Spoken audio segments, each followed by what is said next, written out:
Assalamualaikum warahmatullahi wabarakatuh. Selamat malam. Saudara, berjumpa lagi bersama saya Rahmat Sopian dalam acara forum kita.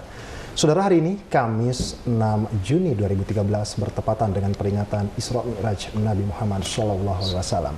Tentunya peringatan Isra Mi'raj Nabi Muhammad SAW ini bukan hanya sekedar peringatan biasa, namun juga peringatan yang dilakukan oleh umat Islam untuk meyakini dan memahami apa yang terjadi pada saat itu.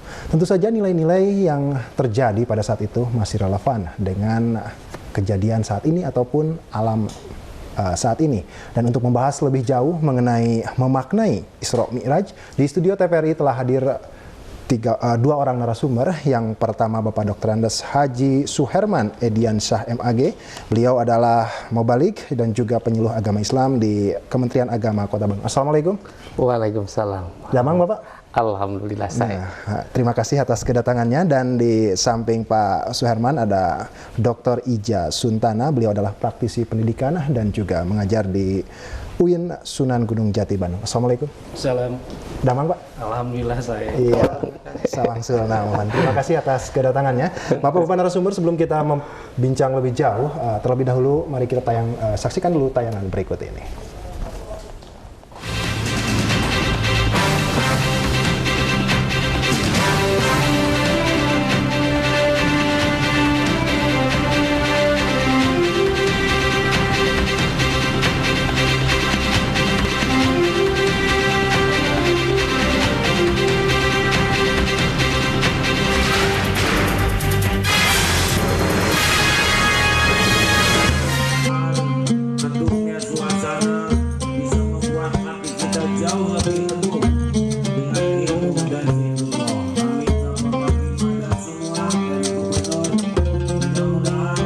Hari ini umat Islam di seluruh dunia memperingati peristiwa yang merupakan momen penting dalam perkembangan agama Islam, yaitu Isra Mi'raj Nabi Muhammad SAW.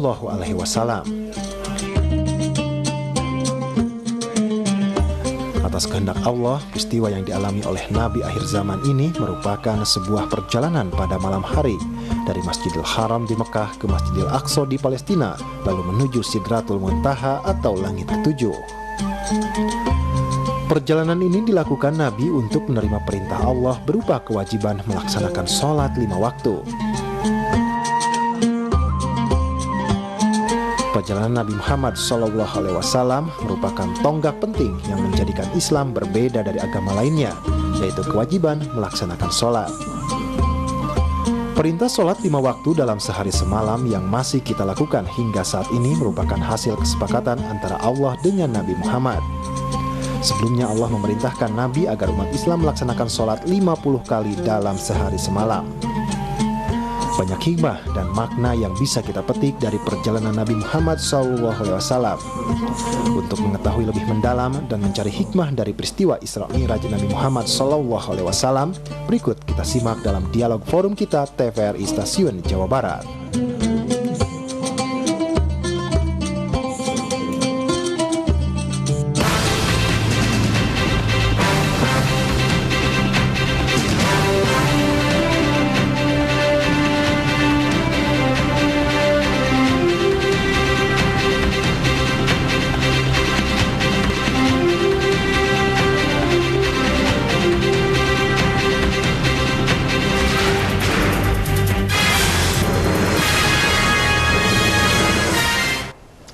Terima kasih Anda masih bersama forum kita dan kami masih akan membahas mengenai memaknai Isra Mi'raj.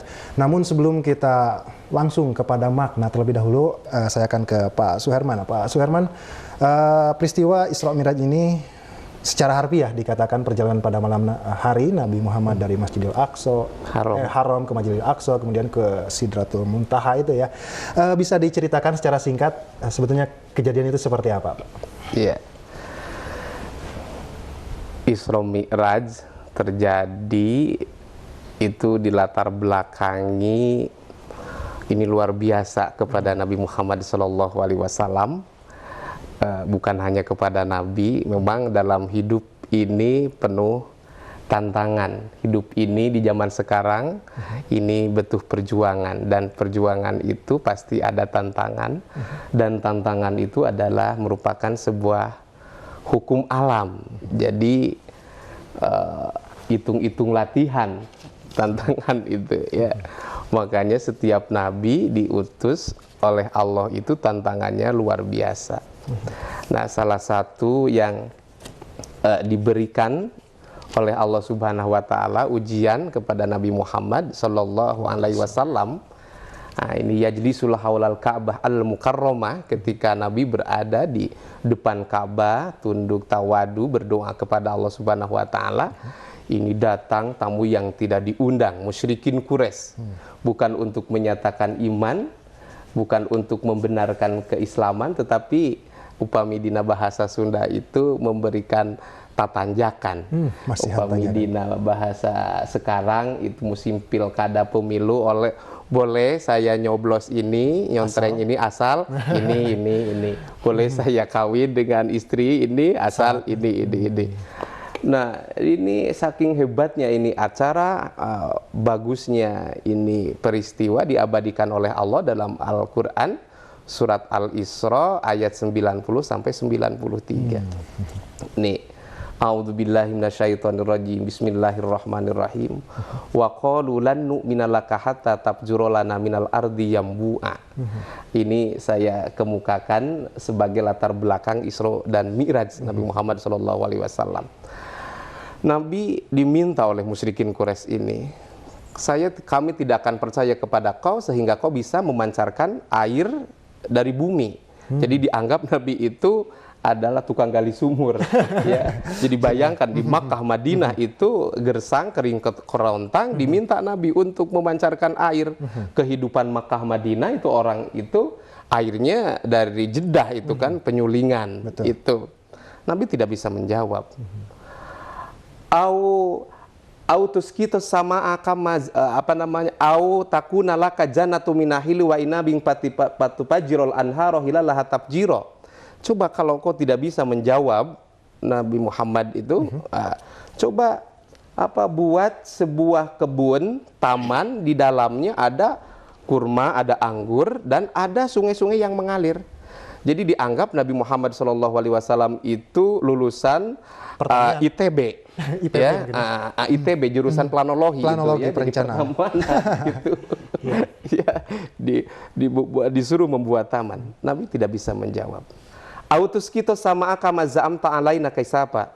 Coba kalau kau tidak bisa menjawab pertanyaan ini, coba robek-robek itu langit dan bawa kepingan-kepingannya, bahwa ceritakan bahwa bumi dan langit akan hancur. Nabi tidak bisa menjawab, dianggap Nabi itu sebagai Superman, Spiderman, gitu ya. Terus Nabi tidak bisa menjawab. Au yakuna laka baitu min zukhruf. Coba Muhammad bikinkan, kami ini adalah untuk kau rumah dari emas. Coba. Jadi sangat banyak sekali permintaannya, tantangan dari kaum Quraisy. Tidak bisa menjawab. Autar kopis sama. Coba Muhammad naik ke langit. Tapi sekalipun kau bisa naik ke langit, wala nu'mina lirukiyyika hatta tunazzila alaina kitaban naqra'u. Sekalipun kau bisa naik ke langit, kami tidak bisa percaya kalau kau bisa membawa oleh-oleh yang bisa dibaca oleh kami. Meminta oleh-oleh juga. Qul subhana rabbi hal kuntu illa basara rasulah. Datang malaikat Jibril. Jawab Muhammad, bukanlah aku ini diutus hanya sebagai utusan, sebagai rasul biasa seperti itu. Itu luar biasa. Nah, dari pertanyaan itu, permintaan itu, lupa tuh musyrikin Quraisy. Maka beberapa saat kemudian ada perintah Isra dan Mi'raj. Subhanalladzi asra bi 'abdihi laila minal masjidil haram ilal masjidil aqsa alladzi barakna haulahu linuriyahu min ayatina innahu huwas-sami'ul basir.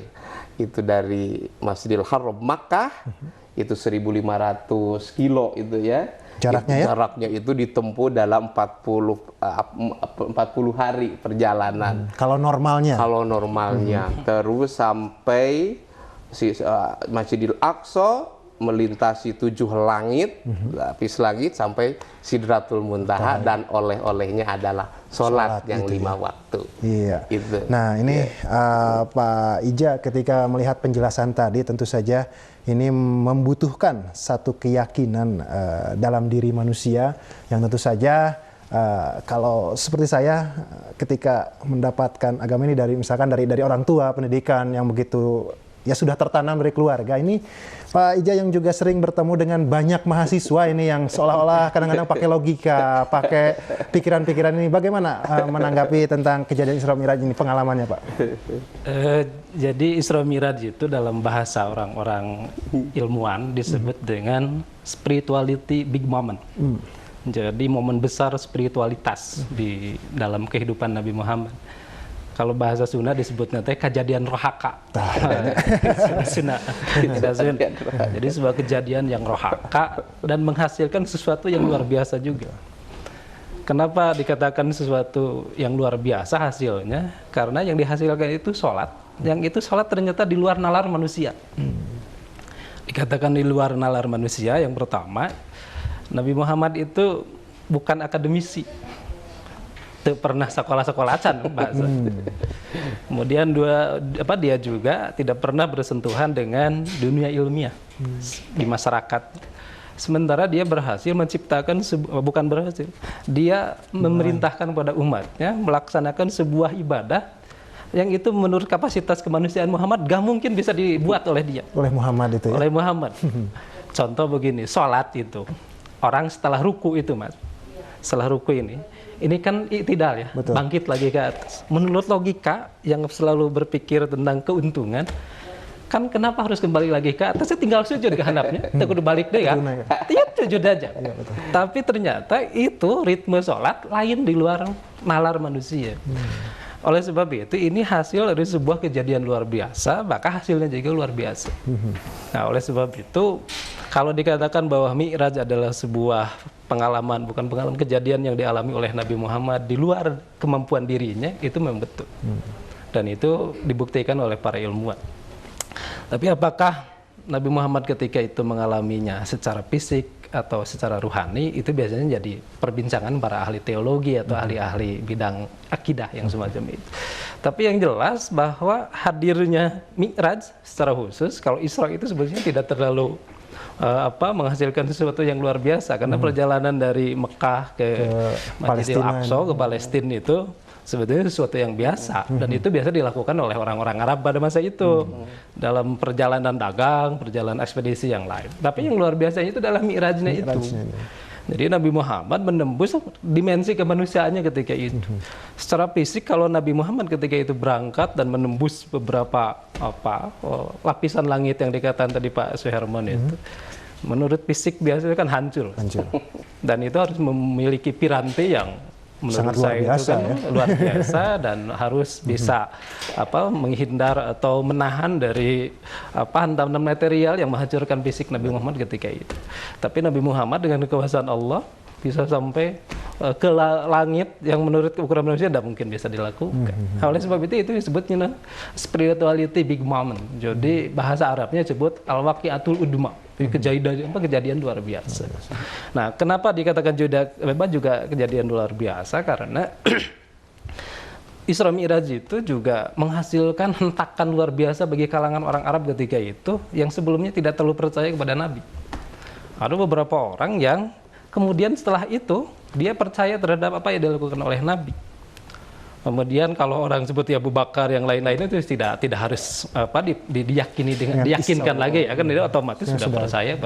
Tapi beberapa orang Arab pun percaya dan juga menganggap bahwa ini adalah benar. Sebab Muhammad itu nggak pernah bohong. Dalam hidupnya Nabi Muhammad nggak pernah bohong, sehingga apa yang dikatakan oleh dia itu benar. Maka tanpa reserve bahasanya, jadi mereka langsung menerima itu. Nah, oleh sebab itu saya katakan bahwa itu adalah disebut dengan jadi kejadian luar biasa yang menghasilkan sesuatu yang luar biasa. Itu sebetulnya. Iya, Pak Suherman, ketika dikatakan oleh Pak Ija tadi bahwa ini sebuah kejadian yang luar biasa dan tentu saja sampai hari ini ya termasuk kita khususnya umat Muslim memperingati kegiatan tersebut atau kejadian tersebut, namun terkadang peringatannya itu hanya merupakan seremonial, hanya untuk kumpul-kumpul, hanya memperingati. Sebetulnya apa sih esensi yang paling penting ketika momen Isra Mi'raj ini datang kepada kita? Harus seperti apakah kita, Pak? Iya. peringatan Isra Mi'raj ini tiap tahun dirayakan oleh umat Islam Indonesia ini, karena umat Islam Indonesia itu yang terbesar di dunia itu. Kalau di Turki itu seperti Maulid Nabi kalau Isra Mi'raj itu. Kalau di Pakistan sampai 7 hari 7 malam itu peringatan Isra Mi'raj itu. Tentunya bukan hanya seremoni saja, bukan hanya acara saja. Namun itu pun bagus juga itu secara seremoni, karena syiarnya itu ya. Syiarnya itu. Ya, kalau orang libur itu kan mau pada tengok cucu, ingin ke tempat wisata. Tapi ada peringatan Isra Mi'raj, ini saya dari pagi itu memperingati Isra Mi'raj itu gemaknya itu kelihatan. Ya, syiar Islamnya itu. Tetapi bukan hanya itu, tetapi harus ada efek dari peringatan Isra dan Mi'raj Nabi Muhammad SAW. Tentunya tadi adalah tentang sholat. Kalau Rasulullah bisa berdialog dengan Allah, bisa beraudensi dengan Isra dan Mi'rajnya, kita di dalam keseharian sholat 5 waktu, as-sholatu mi'rajul mu'minin. Sholat itu kan mi'rajnya orang yang beriman. Bayangkan kalau betul setiap hari kita bertemu Allah dalam 5 kali, bertemu dengan Allah dekat, dan dekat, maka menyatulah manusia seorang hamba dengan Kholiknya, dengan Allah Subhanahu wa Ta'ala. Maka dikala meninggal dunia itu betul-betul disambut oleh Allah Subhanahu wa Ta'ala. Makanya harus berkualitas, tentu hasil dari oleh Isra Mi'raj itu yang dilakukan umat Islam harus berkualitas betul. Karena sholat itu ibadah yang paling komplit itu. Kenapa saya katakan komplit itu? Coba dalam sholat itu ada yang namanya syahadat. Ya, ada kan? Ya. Ketika tasyahud awal atau tasyahud akhir akan ada syahadat. Di dalam sholat itu ada zakat. Ada zakat. Kenapa dikatakan zakat? Karena meluangkan waktu itu, menyisihkan waktu. Kalau dalam zakat itu yang membersihkan harta, sebagian harta ya. Itu kalau profesi kan 2,5%. Tapi dalam sholat kadangkala 24 jam, berapa lama kita sholatnya? Persen dari kita waktu misalnya bekerja, masuk jam 8, pulang jam 4 misalnya ya. Tapi menyisihkan waktu hanya beberapa menit saja untuk sholat. Kadangkala itu susahnya luar biasa ya. Susahnya luar biasa. Tapi alhamdulillah kalau bulan Ramadan itu ya, umat Islam nunggu itu, nunggu adan itu ya. Itu pun adan apa? Adan maghrib. Itu pun adan maghrib. Ketika sholat ada zakat karena meluangkan, menyisihkan waktu. Ketika sholat juga ada puasa. Kenapa dikatakan puasa? Karena dalam sholat tidak boleh makan dan minum. Ya baru 2 rakaat misalnya, mau minum dulu, batal gitu ya. Atau ada sisa makanan, misalnya habis dari undangan, tuh belum habis. Belum habis pas sholat ini kerasa. Ada ini, ini lebar, cina mending orang dituang wae. Itu apa namanya batal gitu. Terus dalam sholat juga ada haji. Kenapa dikatakan haji? Sama halnya ketika berhaji seorang tawaf itu kan mengelilingi Ka'bah, terus beres tawaf itu munajat di depan Ka'bah. Sama dalam sholat itu pun disyaratkan harus menghadap kiblat. Jadi sholat sangat itu lengkap, adalah lengkap sekali, komplit sekali. Makanya ini saya harapkan ini dengan peringatan Isra Mi'raj itu harus betul berkualitas sholat kita. Bagaimana sholat berkualitas? Awal waktu. Yang kedua berjamaah. Yang ketiga di masjid. Nih bagi bapak-bapak. Yang ketiga khusyuk. Nah ini khusyuk nih. Kenapa?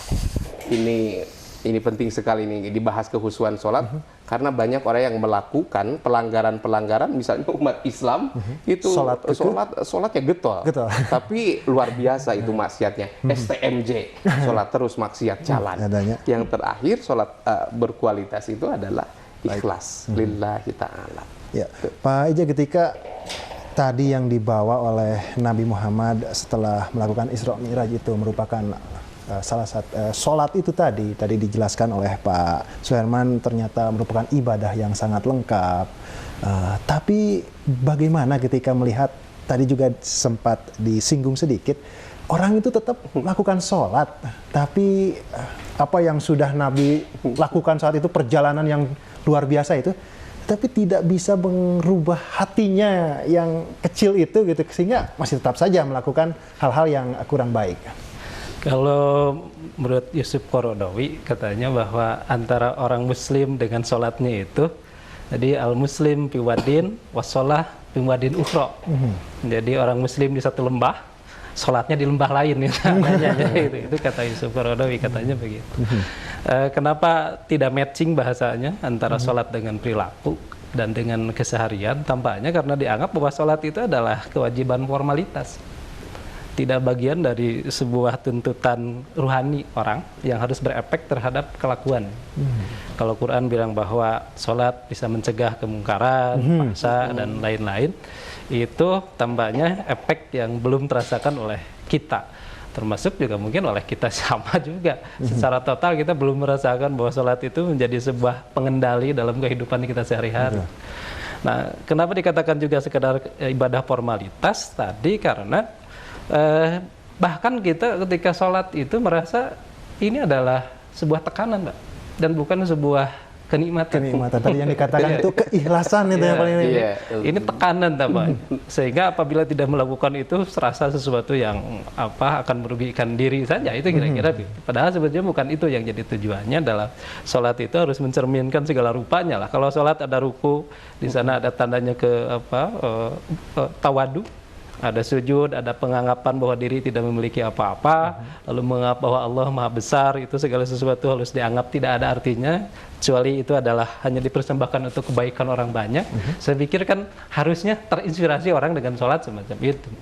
Tapi lagi-lagi bahwa sholat di kita formalitas. Nah, formalitas buktinya bahwa setelah kita sholat, yang kita lakukan jauh dari lain cerita kan, dan sholat itu juga tidak terlalu lama-lama amat kan, Pak Hermannya. Kalau kita sholat itu orang yang sudah pintar sholat biasanya sholat asar itu ya 2 menit setengah selesai gitu. Yang belum pintar biasanya rada lama gitu kan, katanya begitu. Malah jadi muncul anekdot seperti itu ya. Nah, karena dianggap bahwa sholat itu sekedar formalitas, jadi bukan bagian dari tuntutan ruhani yang harus mengefek dalam kehidupan. Lagi-lagi kata saya bahwa kita juga merasa bahwa memang dalam kehidupan sehari-hari belum menemukan sebetulnya sholat itu harus mengefek terhadap apa sih. Kalau berhubungan dengan keluarga, dengan anak, dengan istri, dari sholat itu harus seperti apa? Seperti begini, kalau orang sedang berjamaah itu, kan itu ngajajar orang gitu ya. Betul. Puluhan orang. Nah, ketika sedang kita berjajar dengan orang, apa yang terasa oleh kita? Salah saya dengan Pak Herman berjajar sholat.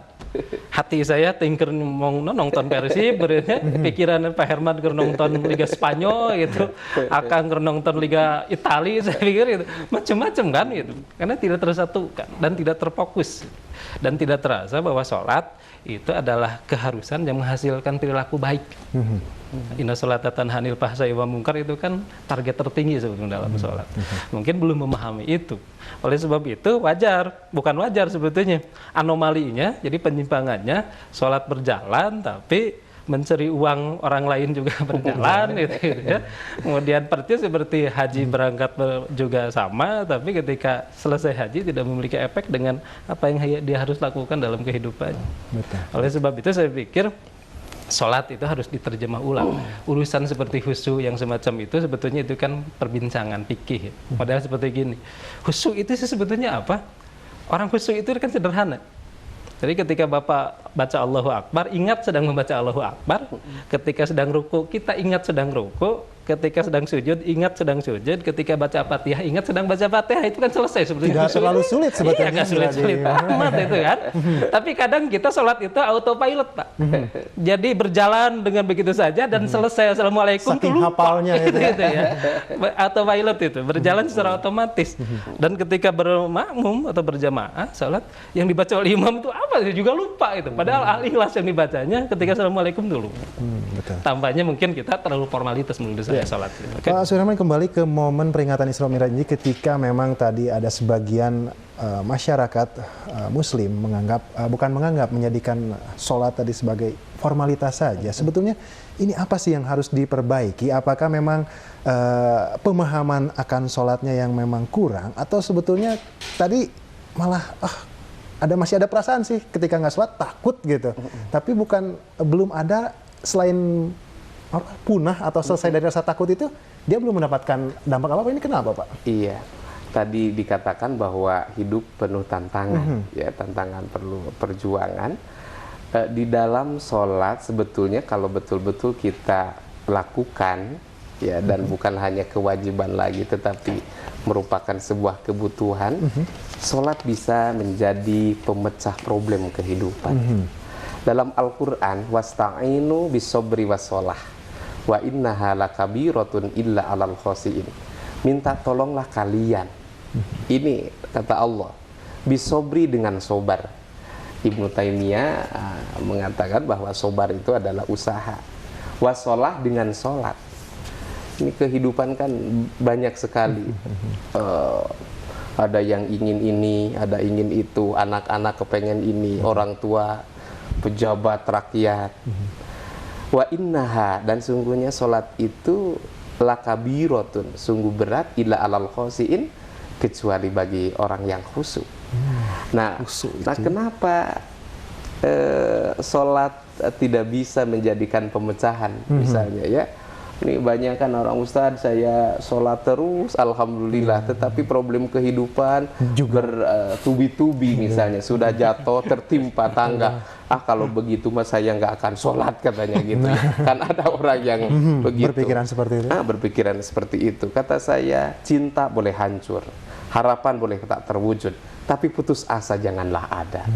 Nah, di situ tetap minta tolong kepada Allah, bisobri dengan sobar, wasolah dengan sholat. Nah, ada apa dengan sholatnya itu? Tadi bisa saja tidak berkualitas, dan salah satunya itu adalah kehusuannya itu tidak diperhatikan. Nah, bisa saja dalam tasawuf itu, ya, pertama hudurul qalbi. Sebelum sholat itu hadirkan hati. Nah, jadi jangan sampai sholat tadi secara fisik kita ada gerakan dan ucapan, tetapi kita tidak bisa komunikasi dengan Allah. Padahal kalau hudurul qalbi, khusyuk dalam sholat, ketika saja kita membaca surat Al-Fatihah, ayat demi ayat langsung dijawab oleh Allah. Itu ketika Fatihah, makanya jangan terlalu tergesa-gesa itu dalam membaca Al-Fatihah itu, ya, itu dijawab langsung oleh Allah.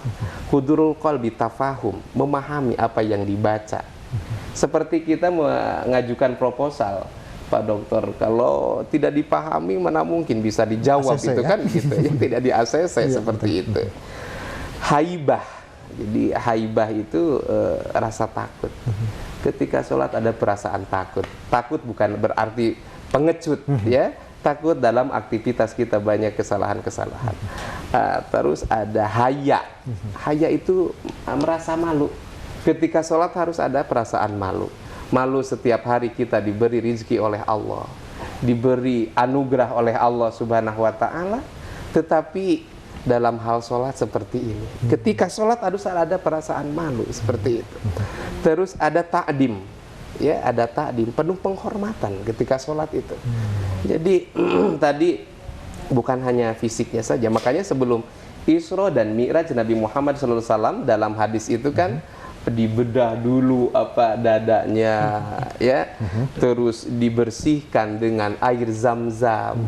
Ini untuk kelapangan dada, untuk bertemu dengan Allah. Ketika sholat ini harus ada manajemen sholat itu, harus ada dipersiapkan sebelum sholat itu. Perjalanan jauh, perjalanan transendental. Kalau sudah begitu, maka tadi akan terjawab, inna sholata tanha anil fahsya'i wal munkar, seperti itu. Jadi ada efeknya sholat itu. Jadi makanya kalau ingin lihat seorang, bukan hanya tadi dilihat dari segi prakteknya sholat, tapi dalam keseharian. Kalau hebat itu amalnya, maka itu khusyuk. Jadi jangan sampai begini, dalam ibadah itu kan jangan lihat apa fisiknya ya, lebih baik gondrong sholat daripada botak nyolong sendal kan gitu. Bukan berarti urusan rambut ya ini. Dan Gitu, ya. baik Bapak narasumber, kami juga ingin mengundang bagi pemirsa di rumah yang ingin ikut berpartisipasi dalam perbincangan ini. Bagi Anda yang berada di Kota Bandung dapat menghubungi 5408877 dan bagi Anda yang berada di luar Kota Bandung dapat menghubungi 022540667 dan kami masih mengangkat tema memaknai Isra Mi'raj. Kembali ke narasumber, ke Pak Ija. Ketika tadi Nabi Muhammad mungkin di situ membuka peluang bagi manusia untuk berkomunikasi langsung dengan Sang Khalik atau penciptanya melalui sholat itu, sebetulnya apa sih momen yang penting gitu? Kadang-kadang manusia sekarang berpikiran, wah mana mungkin, saya sih orang biasa tidak mungkin bisa berkomunikasi langsung dengan Tuhan. Tapi kita tahan dulu Pak Ija, kita sapa dulu penelpon. Ya halo, selamat malam. Selamat malam. Enggak, sareng sapa? Abdi pun Agus izin belum Pak Ustaz. Mangga Pak Agus. Waalaikumsalam. Silahkan Pak Agus. Atur nuhun ya biasa lebat. Mangga. Lembeng ngebandungan perkawis Islam ya hadir. Di zaman Mas Andren kami lah gitu dah. Kami ya kalau udah mau benten serang Pak Dokter serang Pak MAG gitu yang di pengetahuan anak. Abdi masa olanan di bidang eta gitu.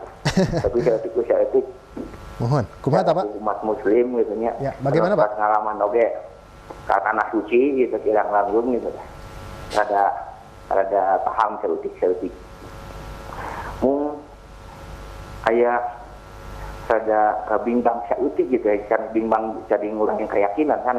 Bagaimana Pak kebimbangannya itu Pak? Begini.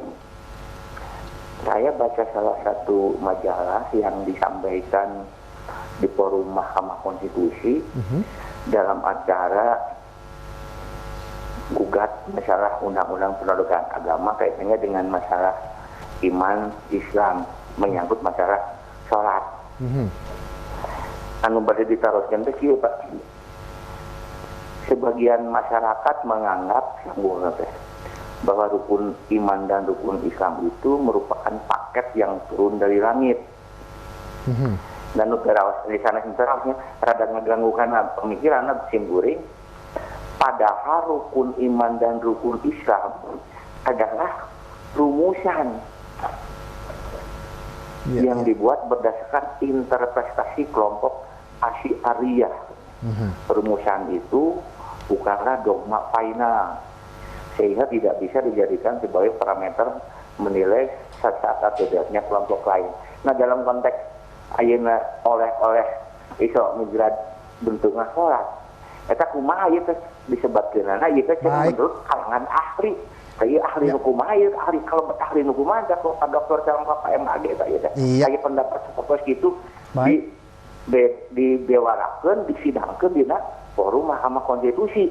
Nah ieu Hakim Kuring jadi rada bingung, oke ya kumaha mana anak-anak ada sekolahna pun terkawang silan teh tambah 3 Pak Dokter 3 Pak MAG gitu aja. Iya baik. Atur nuhun Pak Agus. Kita langsung saja ke Pak Ija dulu mungkin silakan. Rukun iman dan rukun Islam itu sudah digariskan oleh hadis Nabi dan itu sudah merupakan ajaran yang dibuat oleh Nabi berdasarkan wahyu juga. Oleh sebab itu tidak perlu dilakukan lagi Pak. Adapun ada interpretasi dari beberapa aliran akidah atau aliran kalam, yaitu dalam hal pengembangannya. Jadi bahan bakunya telah datang dari Nabi. Bahwa bunyal Islam ala khamsin itu jelas bahwa Islam didirikan di atas 5 dasar, yaitu tadi syahadat, sholat, zakat, puasa dan haji. Itu nggak bisa ditawar-tawar lagi ya? Itu sudah pasti. Adapun penafsiran lebih lanjutnya ke sana itu lain. Ada juga yang menafsirkan dalam beberapa hal bahwa rukun Islam perlu ada penambahan, pengembangan. Seperti saya pikir dalam penafsirannya oke silakan saja. Tapi dalam hal bahwa itu telah datang dari Nabi nggak bisa diperdebatkan lagi, itu sudah jelas. Dan rukun iman juga sama, itu sudah jelas datang dari Nabi dan diajarkan juga oleh Nabi kepada sahabat, oleh sahabat kepada para tabiin juga pada ulama juga sama. Oleh sebab itu sudah nggak bisa tawar-tawar lagi. Adapun didebatkan di Mahkamah Konstitusi, saya pikir orang Mahkamah Konstitusi juga sudah memastikan itu sudah tidak diperdebatkan lagi. Rukun Islam ya sudah seperti itu ya. Iya. Baik, Pak Suherman, ada tanggapan? Iya, rukun Islam, rukun iman ya. Orang yang melaksanakan rukun iman, mukmin ya. Orang yang beriman, mukmin. Orang yang melaksanakan rukun Islam, muslim. Tapi kadangkala dalam kehidupan ini ada orang yang beriman tapi tidak muslim. Percaya kepada Allah tapi tidak muslim, berani meninggalkan sholat, berani meninggalkan zakat. Ada orang yang muslim, sholat tapi tidak mukmin, tadi tidak iman, tidak meyakini, menjalankan akidah tadi dalam rukun iman. Sholatnya luar biasa, tetapi ingin kaya, malah bukan usaha kerja, malah pergi ke dukun misalnya, cari jalan pintas. Bukan hanya itu saja, ini penting sekali, ini ada rukun iman, rukun Islam. Iman, Islam, ihsan, mukmin, muslim, dan muhsin. Nah, ini kenapa ini umat Islam di Indonesia rukun imannya pandai sekali. Kalau berbicara berapa rukun iman, wah sudah hebat sekali ya. Rukun Islam apalagi pelaksanaannya. Tetapi tadi itu problematika kehidupan di Indonesia dilakukan baik dari rakyat bahkan pejabat, ini seperti bagaimana ya. Ini muhsinnya, ihsannya. Jadi tadi keimanannya, akidahnya hebat, terus sholatnya, muslimnya kan, tunduk patuhan dalam melaksanakan ibadah, tapi akhlaknya ini, akhlaknya, ya, makanya dalam konstitusi itu perlu disinggung ihsannya itu, ihsannya biar para pejabat tidak seenaknya saja nyolong duit negara, misalnya seperti itu, ya. Atau pemerhiasa yang ada di rumah, mungkin dalam rumah tangganya semakin betul-betul sesuai dengan aturan ajaran agama, seperti itu. Iya, Pak Ijat tadi dikatakan bahwa ada sesuatu yang memang sudah ada dari sana, seperti tadi gitu ya, ketika rukun iman itu seperti itu, Islam itu seperti itu. Lalu ketika penafsirannya ini berbeda. Nah, ini bagaimana pemahamannya, Pak? Dalam hal penafsiran sebetulnya itu wacana akademik sebetulnya. Jadi kalau orang memperdebatkan tentang haji, apakah haji kiron, haji ifrod atau haji tamatu, nah itu perkembangannya di sana sebetulnya. Jadi kalau wilayah itu dipersilahkan orang untuk memperdebatkan semacam itu. Termasuk dalam hal sholat, sebetulnya dalam hal yang tidak prinsip orang silahkan memperbincangkan apakah tangan itu dirumaikan ke hanap atau diginikan, itu tidak masuk pada urusan rukun sholat dan tidak jadi masalah. Orang memperdebatkan atau bukan memperdebatkan, mengembangkan semacam itu bukan urusan. Tapi kalau Al-Fatihah diganti ke jang jawokan nggak bisa. Itu sudah given, pemberian dari sananya, nggak bisa lagi. Kemudian kalau rukunya sekarang diganti ke belakang itu jadi jumping gitu, itu nggak bisa. Karena itu sudah diajarkan. Oleh sebab itu yang bisa dikembangkannya itu dalam hal-hal semacam itunya. Orang kalau mengembangkan bukan hal rukun, itu bukan urusan. Orang ketika sholat ada yang diutak-utak curug kening, ada yang tidak, itu tidak membasalahkan tidak menimbulkan sah dan tidaknya sholat. Itu tidak ada urusan. Jadi yang bisa dikembangkan itu dalam hal furu'iyah, namanya dalam bahasa agama itu. Yang usuliyahnya nggak bisa, yang prinsip-prinsipnya nggak bisa. Takbiratul ihram itu ya. Jadi takbiratul ihram sudah nggak bisa diganti dengan bahasa lain. Jadi Allahu Akbar ya Allahu Akbar. Itu yang digantikan. Jadi tidak bisa diganti-ganti dengan yang lain. Baik, kita kembali sapa penelpon. Ya, halo. Halo, Assalamualaikum. Waalaikumsalam. Dengan siapa, Pak? Pak Sutarman. Di mana Pak Sutarman? Korea. Mangga Pak Sutarman. Begini, di sebuah buku yang ditulis oleh Bapak Dr. Tarmizi Tahir, bekas Menteri Agama, ada pertanyaan begini Pak Dokter. Ya, silakan. What are the greatest problems of human being today? The answer is only one problem. The problem in modern world and developed world is morality. Ya, ringkas nama. Moral, karena gitulah. Menurut Pak Dr. Tarmizi Tahir. Nah, Nu kadua nya Pak ari dina bahasa Inggris upamina oh my God. Bagus orang Eropa mah emot kene ke Allah. Ayo orang papan diterjemahkeunna ya ampun. Nah, Allah mah ka mana gitu. Nyangakeun nu binasa kitu atur nuhun. Iya, baik.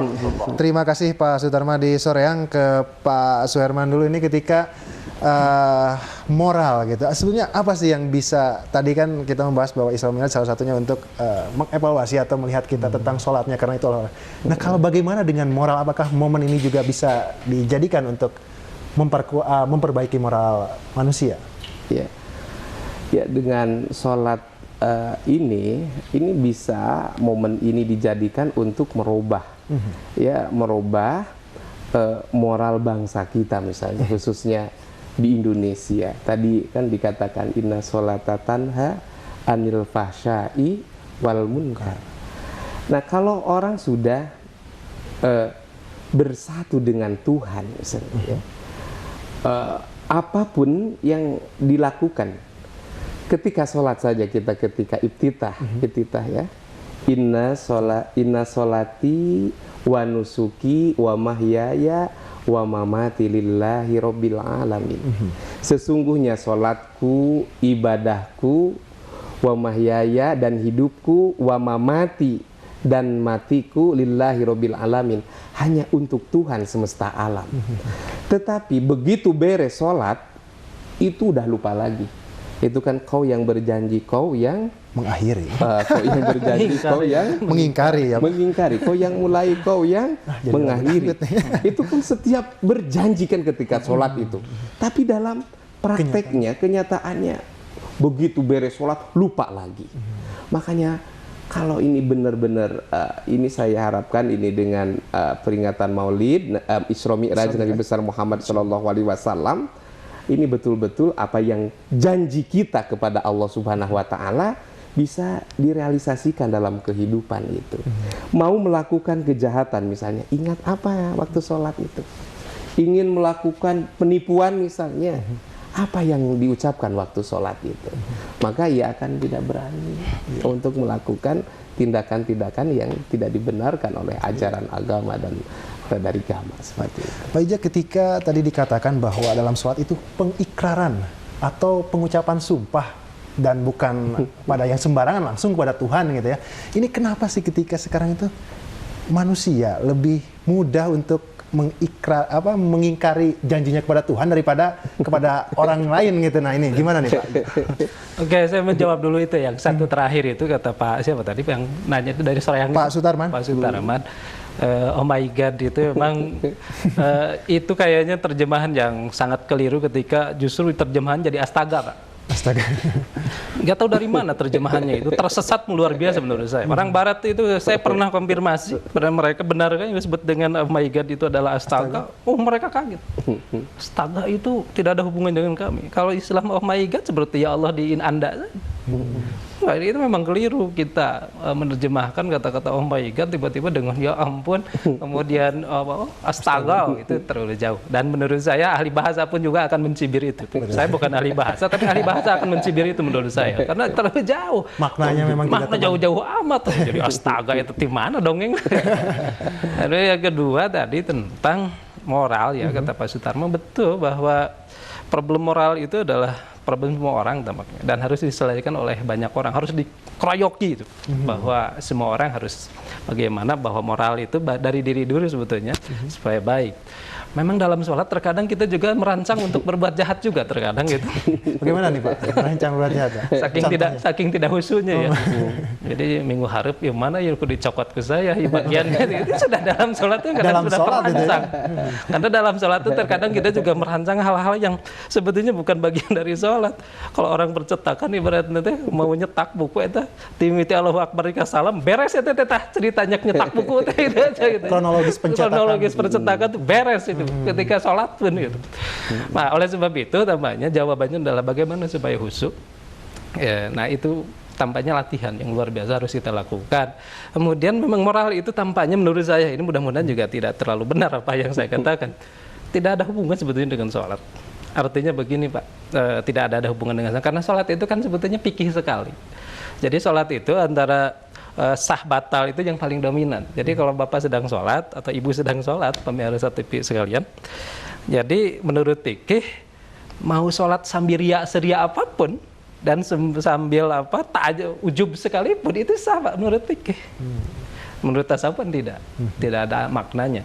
Yang penting sholat itu sujudnya terpenuhi, bacaannya terpenuhi, syaratnya terpenuhi, cek fikih titik selesai. Oleh sebab itu tidak ada pengulangan sholat gara-gara orang ikhlas ke sholat. Cek fikih kan begitu. Tapi yang harus dibangun itu adalah kesadaran akhlak itu, tasawuf. Memang dalam ajaran tasawuf, sholat itu digadaikan dengan efeknya. Jadi ruhani sholat ini harus terasa. Salah satunya adalah tadi bahwa ketika orang mengaku sebagai orang sholat, sholat itu harus terjemahkan dalam kehidupan sehari-hari. Orang ketika sholat bagaimana baik kepada orang lain, baik kepada anak, istri, baik kepada bawahan, hormat pada atasan sesuai dengan aturan, memenuhi aturan-aturan main dalam kehidupan kantor dan lain-lain. Itu sebetulnya sholat yang sebenarnya. Adapun ketika kita selesai sholat kemudian masih memiliki perilaku-perilaku lain, memang harus kita sama-sama memperbaiki. Saya pikir juga saya, Pak Herman juga, saya pikir belum baik-baik amat Pak Herman sholat itu. Memang harus terus belajar semuanya orang. Dan adapun nanti proses, hasilnya seperti apa, kita berproses lah. Jadi berproses supaya kita mendapatkan sholat itu lebih baik. Baik, terima kasih. Kita kembali sapa penelpon. Ya, halo. Halo, Assalamualaikum. Ya, halo. Halo. Oh, Assalamualaikum. Waalaikumsalam. Sarang sah, Pak? Sarang Pak Bimo, Pak. Pak Bimo, di mana, Pak? Di Bandung. Silahkan, Pak. Mau nanya, itu tadi dalam sholat, kalau kita benar membaca Al-Fatihahnya, menurut Bapak itu tadi, bahwa bisa komunikasi dengan Allah. Bisa diterjemahkan lebih lanjut, Pak. Masalahnya komunikasi itu luas. Bisa dibuktikan gitu maksud saya. Ya. Baik. Terjemahan itu tadi. Untuk komunikasi tadi ya? Ya. Baik. Komunikasi itu bisa dibuktikan bagaimana hasil terjemahan itu tadi bisa komunikasi dengan Allah gitu. Iya, terima kasih Pak Bimo. Oke. Iya, silakan. Ini Pak Suherman ya tadi. Iya. Kita kan berhadapan dengan Allah. Allah yang maha baik, Allah maha pengampun, Allah maha segalanya. Permohonan kita yang dipanjatkan kepada Allah Subhanahu wa Ta'ala ketika sholat, kalau betul-betul kita konsentrasi, betul dilakukan, maka ada jawaban-jawaban dari Allah. Jadi komunikasi bukan berarti komunikasi misalnya seperti ada jawaban ini, misalnya iya karena budu wa iya karena stain, hanya kepadamu kami beribadah, wa iya dan hanya kepadamu nastain kami mohon pertolongan. Bukan langsung ada jawaban seperti ketika Nabi menerima wahyu atau telepon ya. Nah itu kan sholat itu doa ya, doa. Maka dalam hadis Nabi itu ud'ullaha wa antum muqinun bil ijabah.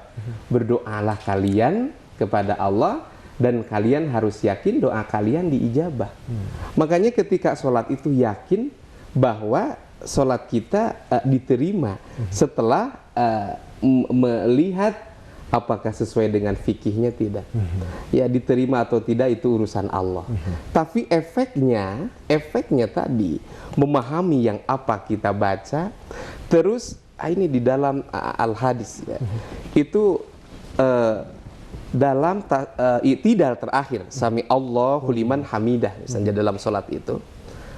Bukan hanya bacaan sesuai apa yang dilakukan dalam sholat, tetapi di dalam hati mohon kepada Allah. Terus ketika sujud terakhir misalnya, makanya disunahkan apabila sujud terakhir itu lama itu. Ya? Itu kemukakan kepada Allah, itu dengan bahasa Sunda boleh, tetapi dalam hati.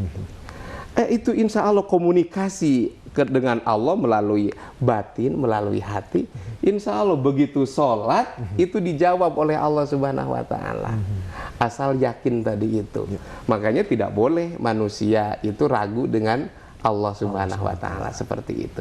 Jadi komunikasinya bukan komunikasi verbal antara manusia dengan manusia, tetapi ada kontak batin seperti itu, dan Allah Maha tahu komunikasinya. Ya, Pak Ija mungkin menanggapi. Oke, jadi komunikasi gitu kan ada komunikasi pasif, Pak. Jadi kalaupun kita salat dan dikatakan bahwa itu adalah bahasa komunikasi, memang dalam bahasa Arab ada istilahnya. Jadi salat itu adalah ittisalul abdi ma'arabih.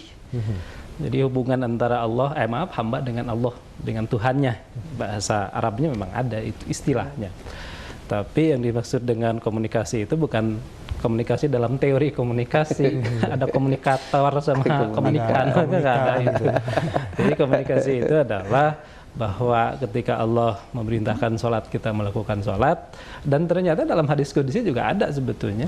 Jadi ketika kita mengucapkan Allahu Akbar ketika sholat, maka Allah bilang bahwa kibriyai milki, bahwa kekuasaanku milikku. Kemudian ketika bilang ketika baca Al-Fatihah Alhamdulillahirabbil alamin, juga ada jawaban dalam hadis qudsi itu bahwa puji milikku. Itu ada hadisnya, Pak. Hadis qudsinya memang ada. Oleh sebab itu dalam pengertian komunikasi hubungan antara Allah dengan hambanya memang ada dalam sholat. Selain itu dalam sholat memang hanya peruntukan bagi Allah. Bisa ngobrol kan dalam sholat dengan orang itu. Jadi komunikasi dengan Allah maksudnya itu. Seperti itu ya. Baik, kita kembali sapa penelpon. Ya, halo. Halo, Waalaikumsalam. Waalaikumsalam. Dengan siapa, Pak? Dengan Bapak Asep di Ranjake. Ya, silakan Pak Asep. Singkat saja ya. Iya. Mohon. Biasa aku bahasa Sunda tuh. Mangga. Kieu upami sen kuring teh dipayun tara salat lah gitu. Ayeuna nembe tobat. Nah, kedah di kodoan salatna antara ti kumaha anu ka pengker-pengker. Eta unggul, Pak. Mohon anu kapengker anu salatna henteu gitu kedah di kodoan teu. Oh, mangga. Ya, baik, terima kasih Pak Asep. Pak Suherman silahkan menanggapi. Iya. Ini orang berbicara baru tobat ya. Tobat. Waktu zaman dulu berani meninggalkan sholat, bahkan yang lupa apakah sholatnya harus dikodo atau harus diulangi. Yang sudahlah ya, yang sudahlah. Sekarang kita menata yang lebih baik dalam sholat itu. Karena tidak ada kodo dalam sholat itu ya, tidak ada kodo dalam sholat itu. Dan ini wilayah perbedaan pendapat ya. Ada orang yang ihtiyat berhati-hati misalnya ulama-ulama sehingga memberikan seperti keterangan anjuran itu sholat harus dikodo, bahkan ada sholat sampai fidyah itu diganti dengan fidyah ya, seperti puasa. Tapi kalau lihat hadis bahwa sholat yang tertinggal dulu sudahlah, tapi dengan tobat yang benar-benar nasuha, insya Allah itu akan terhapus itu dosa-dosa yang berani meninggalkan sholat, tetapi dengan kembali sholatnya yang betul-betul jadi lebih baik dan tidak mengulangi lagi.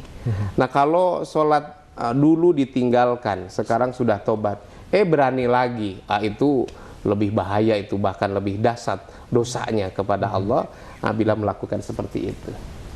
Baik, Pak Ija silahkan mungkin. Iya betul Pak, jadi tidak harus kodok sebetulnya. Kalau sholat telah kita lakukan, sebelumnya kita meninggalkan sholat, kemudian hari ini kita mulai sholat, tobat bahasanya itu, ya udahlah, ya dulu sudah selesai. Kata Al-Qurannya ila maqad salaf gitu, yang telah lalu ya sudah telah lalu, kemudian teruskan saja yang sekarang sholat itu aja.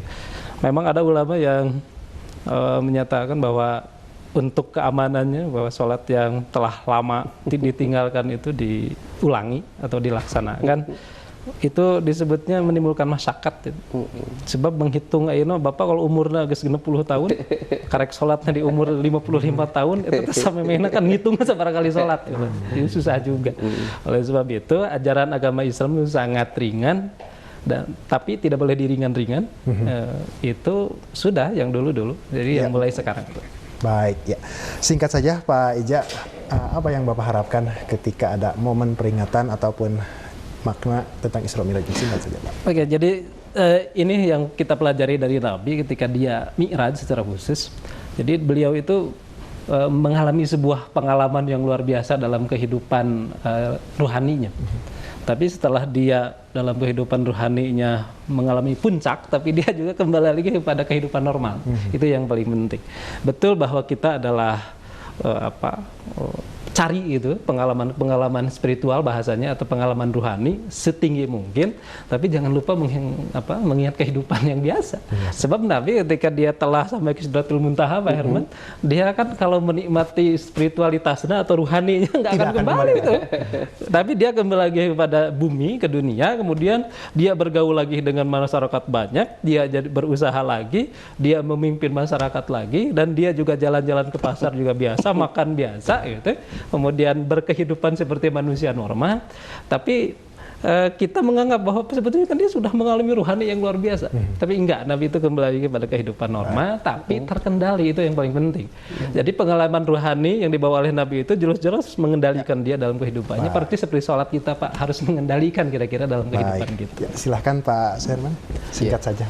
Dari peringatan Isra Mi'raj Nabi besar Muhammad SAW, ini kita awali dari diri sendiri kita dalam sholat yang betul-betul bisa merubah perilaku, bisa merubah keadaan dari diri pribadi, terus keluarga, dari keluarga, tetangga yang terdekat, komunitas yang yang lebih akrab, bahkan kelurahan, kecamatan, berikutnya bangsa kita. Dari awal dari diri sendiri kita. Baik. Iya, terima kasih Bapak narasumber, Pak Suherman dan Pak Ija atas kehadirannya. Dan terima kasih juga kepada pemirsa di rumah yang telah menyaksikan kami. Kita berjumpa lagi di lain kesempatan. Assalamualaikum warahmatullahi wabarakatuh. Waalaikumsalam warahmatullahi wabarakatuh.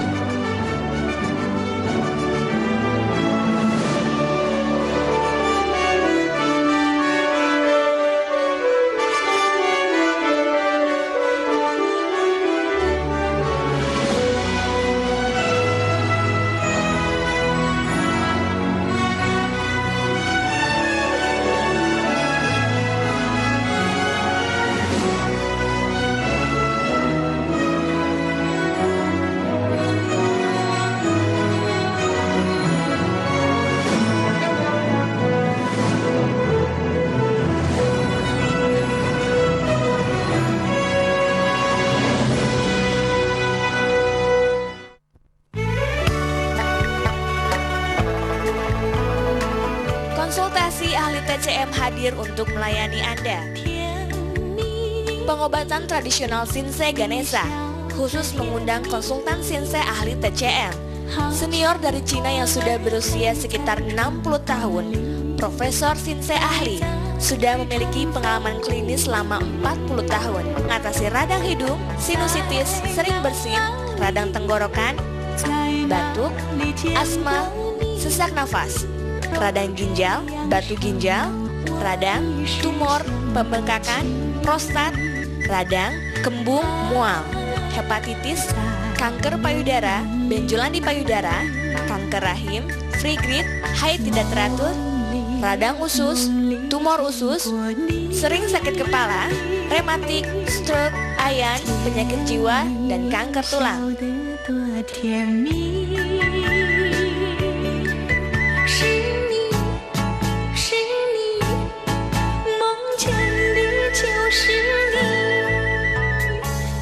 Shinsei Ganesha membantu Anda mengatasi keluhan tersebut.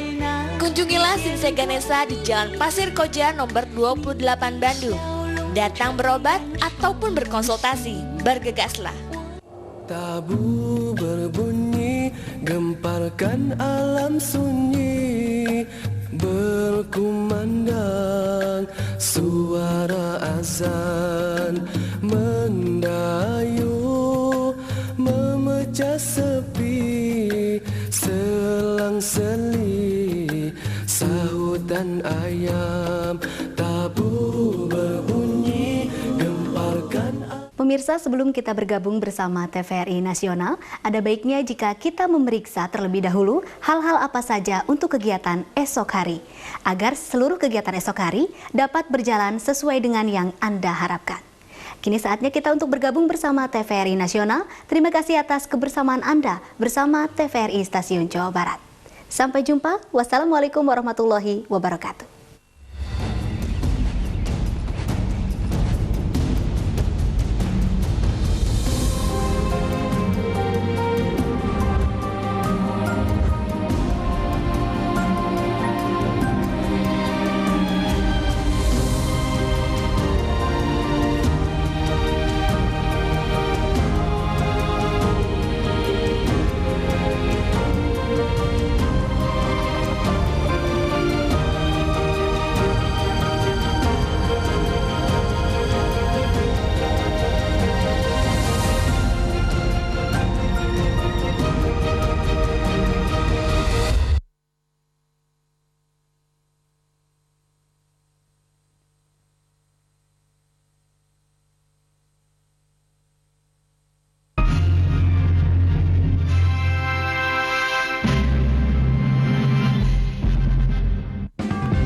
Sekitar 5,8 juta warga Sumatera Selatan hari ini menggunakan hak pilihnya dalam Pilkada Sumatera Selatan.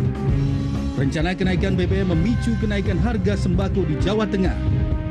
Ribuan warga Turki melancarkan aksi unjuk rasa anti pemerintah di Ankara.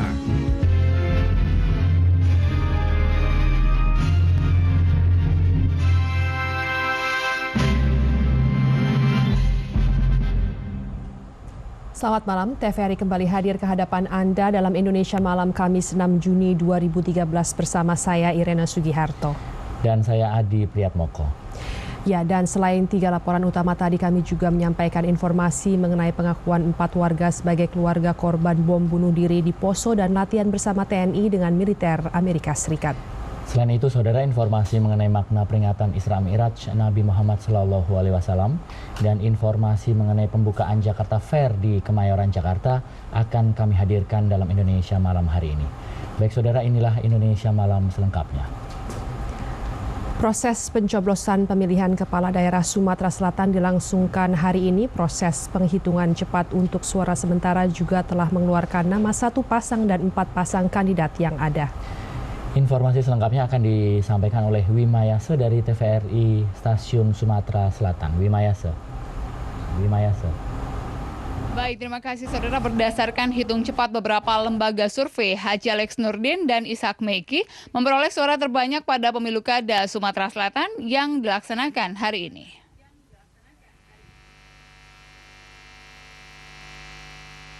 Hari ini sekitar 5.825.765 warga Sumatera Selatan yang terdaftar dalam daftar pemilih tetap berhak menyalurkan hak suaranya pada pemilu kada Sumatera Selatan. Berdasarkan perhitungan cepat yang dilakukan beberapa lembaga survei, hingga pukul 17 sore tadi sudah lebih dari 94% suara masuk menunjukkan pasangan nomor urut 4 Haji Alex Nurdin dan Ishak Meki unggul atas 3 pasangan lainnya. Lembaga survei Puskaptis mencatat pasangan Alex Nurdin Ishak Meki nomor urut 4 memperoleh suara 35,03%. Sedangkan pasangan nomor urut 3 Herman Deru dan Mapilinda 33,23% dan pasangan nomor urut 2 Iskandar Hafiz Thohir 14,31% dan pasangan nomor urut 1 Edi Santana Putra dan Anissa Juwita Supriyanto 17,44%. Lembaga survei Baro Indometer menghitung pasangan nomor urut 1 19,68%, nomor urut 2 11,4%,